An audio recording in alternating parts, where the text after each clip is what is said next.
First ఓ sugar అని చదువుకున్నాను, తర్వాత కాసేపటికి అర్థమైంది 0 షుగర్ అని. ఎంతమంది బూస్ట్ చేతులు వేసుకొని అని తింటారో చెప్పండి. రావరా ఫ్రేమ్లోకి రా నీదే ఇది. అదైతే నాకు తింటా మూసేం చేసుకొని నీదంటే. అమ్మో స్పూన్ చూడు, స్పూన్ ఇక్కడ ఇచ్చారు. అంటే మనము కనిపెట్టగలిగేదాన్ని కాదు, నేను అక్కడ అడిగాను స్పూన్ ఏంటంటే దానికే ఉంటుందని చెప్పారు. సో అంత పద్ధతిగా చెప్పినప్పుడు ఇప్పుడు ఎత్తుక్కుంటాం కదా. మా అమ్మ ఓన్లీ వెనీలానే తింటుంది. బాగానే ఉంది, మా తినొచ్చు. నీకేం అవ్వకూడదని ముందు నేను తింటాను. కక్కుర్తి అని చెప్పు, కక్కుర్తి ముందు తినేస్తాను.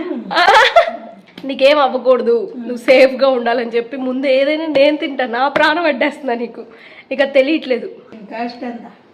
నీకు కాస్ట్లు అనవసరం, కాస్ట్లు చెప్పను. మీరు ఎవరైనా చెప్తారు అసలు మీ మమ్మీస్కి కాస్ట్లు? వాళ్ళు చెప్తే ఇంకా నా సేవ్ వాళ్ళది. ఎంత అయింది తినడం కూడా మానేసిద్ది మా అమ్మ అయితే కాస్ట్లు చెప్తే.